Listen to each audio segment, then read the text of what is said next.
ভালোবাসা মানে শুধু স্পর্শ নয়, ভালোবাসা মানে আত্মাকে ছুঁয়ে যাওয়া।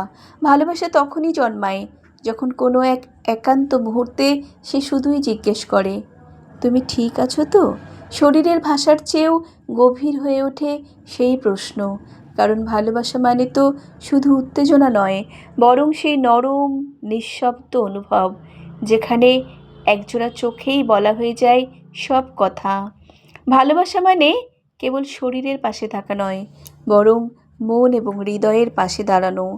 যদি কোনো দিন সে ক্লান্ত থাকে, ভালোবাসা তখন বিছানায় টেনে নেওয়া নয়, তাকে নিজের কাঁধে বাঁধা রেখে বিশ্রাম দিতে চাওয়া।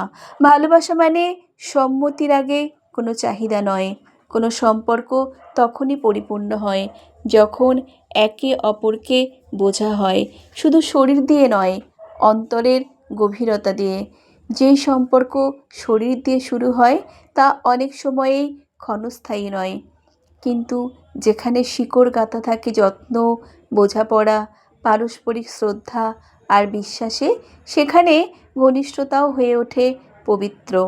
ভালোবাসা মানে তাকে তার ভাঙা জায়গাগুলোতে ভালোবাসা। যখন সে নিজের ভেতরের ভয়, অভিমান, না বলা যন্ত্রণা খোলস করে দেয় আপনার সামনে, তখন বুঝবেন সে আপনাকে শুধু চায় না, সে আপনাকে বিশ্বাস করে। ভালোবাসা মানে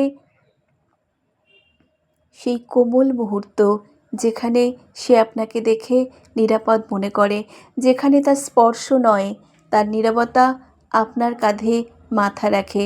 ভালোবাসা মানে সেই গভীর অনুভব যেখানে চুমু মানে শুধু ঠোঁট ছোঁয়া নয়, ভালোবাসার ভাষা হয়ে ওঠা।